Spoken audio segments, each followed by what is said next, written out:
Halo guys, welcome to Potty Talk. So, hari ini kita punya topik tentang DM yang masuk hari ini. Kemarin sih sebenarnya aku juga kaget kalau beneran ada yang DM aku. Jadi topiknya itu dia itu nanyain soal sandwich generation. Aku bacain chatnya aja ya, tapi nggak aku sebutin namanya karena ini privacy. Oke, halo kakak, semalam aku iseng join live dan kepikiran untuk sharing ini. Karena aku bingung mau cerita ke siapa, jadi aku mau coba curhat ke kakak. Umurku 21 tahun, aku lulusan SMA dan rantau ke kota besar. Jadi gini kak, aku itu anak ketiga dari 5 bersaudara. Wah udah kayak Pandawa. 2 kakakku cowok tapi nganggur, adikku nomor 3 cewek dan udah kerja juga. Yang lain masih sekolah. Kadang aku ngerasa jadi kayak roti isi alias sandwich generation. Di satu sisi harus mikirin orang tua, di sisi lain juga mikirin masa depan sendiri. Misalnya gaji bulanan yang baru masuk, habis itu dibagi-bagi buat kebutuhan rumah, buat nabung, dan buat bayar ini itu. Ujung-ujungnya yang bener-bener dipakai buat diri sendiri tuh tinggal recehan. Kasian ya. Terus kadang ada dilema yang bikin aku bingung. Orang tua pengen kita sering pulang karena mereka udah mulai tua, tapi di saat yang sama tuntutan kerjaan bikin kita sering banget kayak keluar rumah, lembur, bahkan weekend juga kerja. Susah buat istirahat. Jadi kayak selalu ditarik ke dua arah. Jadi dia kayak bingung gitu loh mau balik atau mau kerja. Kayak di satu sisi dia itu orang tuanya udah tua dan butuh dia, tapi di sisi lain dia tuh dituntut kerjaan. Jadi dia bingung dia harus gimana. Paling nyesek tuh kalau orang tua tiba-tiba bilang nggak usah mikirin kita, fokus aja sama hidupmu. Nah padahal satu-satunya yang bikin dia berpikir adalah soal keluarganya, ya nggak sih? Oke, bener kan? Padahal justru itu yang bikin kepikiran lebih dalam. Tapi ya dibalik capeknya, jadi sandwich generation ada rasa bangga juga.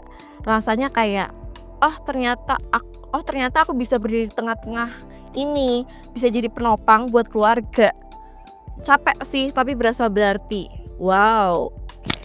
Aku mau apresiasi dulu dan thank you udah mau sharing ke DM aku, karena aku tuh sangat aku tuh ngerasa dipercaya ketika aku diajak cerita sama orang, dan aku ngerasa kayak wow, dia tuh keren, kayak setiap orang yang punya masalah dan dia bisa ngelewatin ini dan bisa mengambil sisi positifnya tuh menurut aku tuh dia itu best, karena nggak semua orang bisa memaknai suatu masalah dan melihat itu di sisi baik gitu loh. Tapi ada nggak sih di sini yang jadi sandwich generation juga?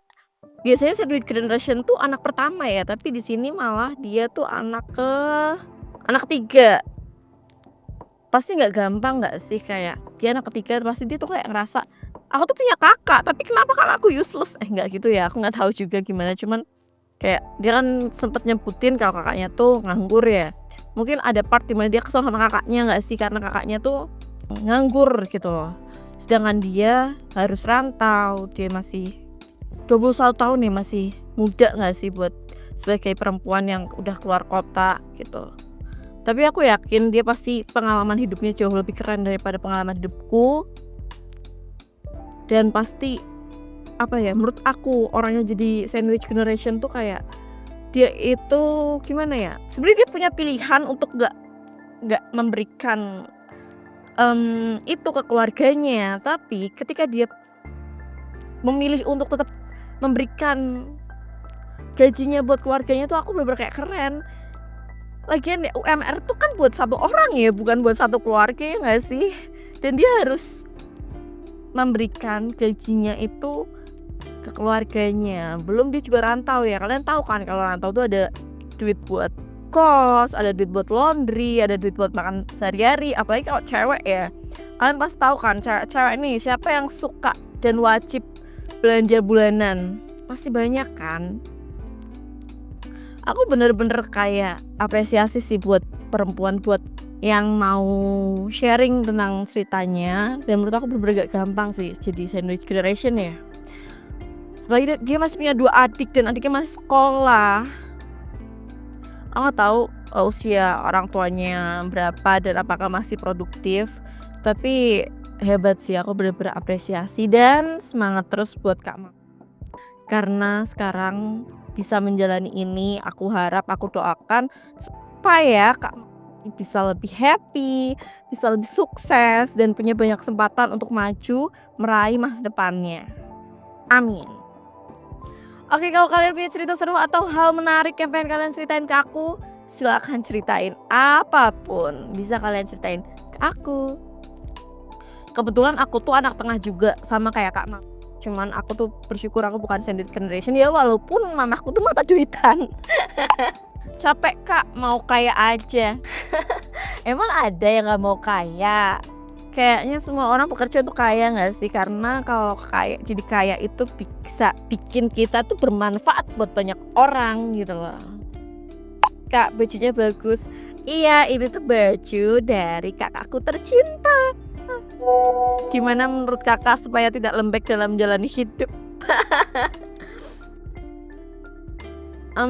Gimana ya, menurutku supaya nggak lembek dalam menjalani hidup, kita tuh perlu mencoba banyak hal, mencoba banyak kesalahan dan nggak takut sama apapun yang ada di depan itu. Kayak ya semua hal itu pasti ada duganya gitu loh. Tapi kalau kita nggak nyoba, kita nggak tahu duganya itu segede apa sih, tapi kita udah takut duluan. Karena kita nggak harus jadi kuat kok, justru kadang kita butuh jadi kenyal. Kalau kuat itu kalau kebentur yang lebih kuat kan pecah ya, tapi kalau kenyal, kalau kebentur yang lebih berat tuh kayak nanti pas dia hilang balik lagi kan gitu. Tapi itu tadi, kita tuh perlu menjalani hal-hal yang berat supaya kita itu tahu dan kita kuat gitu loh. Kalau kita dibiasain makan enak, apa-apa ada, semua ada. Itu kalau kalian ngerasain itu privilege ya. Cuman tidak semua orang bisa punya kesempatan yang kayak gitu. Jadi menurut aku kalian walaupun kalian mendapatkan itu semua, kalian harus tetap menguji diri kalian sih, karena hidup tuh nggak yang selalu mulus gitu loh. Kadang kita di atas, kadang kita di bawah. Tapi kalau aku sukanya di atas. Kalau aku, pengalaman yang bikin aku kuat menjalani hidup itu apa ya? Kenapa aku tiba-tiba kayak gini? Sebenarnya gak tiba-tiba ya. Banyak banget juga sih, pasti ada yang lebih berat menjalani hidupnya. Cuman kalau menurut aku yang bikin kuat itu ada beberapa fase sih, memang. Di fase anak-anak, di fase remaja, di fase dewasa kemarin itu ada beberapa hal yang bikin aku semakin dewasa dan semakin tumbuh dan berkembang alias gendut. Tapi kalian ini para bapak dan ibu, ada gak sih harapan buat anak-anak kalian? Kayak misalnya, aku pengen anak perempuanku tuh kayak gini, aku tuh pengen anak laki-lakiku tuh gini. Kalian ada harapan apa gitu gak sih sama anak kalian? Kadang tuh aku gimana ya, aku tuh udah jadi anak tapi aku belum pernah jadi orang tua kan. Kadang aku nggak tahu POV orang tuaku melihat aku tuh seperti apa dan harapan orang tuaku tuh apa gitu. Terus ada nggak sih dulu pas kalian jadi anak tuh kalian tuh kesel sama orang tua kalian. Terus pas kalian jadi orang tua, terus kalian kayak anjrit ternyata dulu aku tuh lebih parah dari ini ya. Kadang tuh aku kesel ya sama mamaku karena mamaku tuh kemudian parah. Tapi di sisi lain, aku tuh kayak ngerasa mamaku tuh bener-bener sangat amat superhero gitu. Kayak wow, mamaku tuh definisi perempuan yang emang beneran kuat dan mandiri. Dan sedikit bukan gila sih, tapi apa ya, tapi kalau gak kayak gitu tuh gak akan bisa gitu loh. Emang butuh nekat untuk menjalani hidup gitu loh. Jadi lahirlah aku yang bentukannya seperti ini. Tapi apakah semua ibu-ibu di luar sana sama ya, kayak kemudian galak, keras kepala, nggak mau salah? Apakah semua ibu di luar sana sama? Ataukah ada nggak sih ibu yang kayak ini mama yang salah, maaf ya gitu? Ada nggak sih yang kayak gitu? Jadi nih kalau mamaku ya, ini bukan mau ceritain aib, ini cerita seru-seru aja. Misalnya, ada kejadian, ini bukan sama aku sih kejadiannya, cuman aku menjadi saksi aja pada saat itu. Ada kejadian di mana, kakakku buka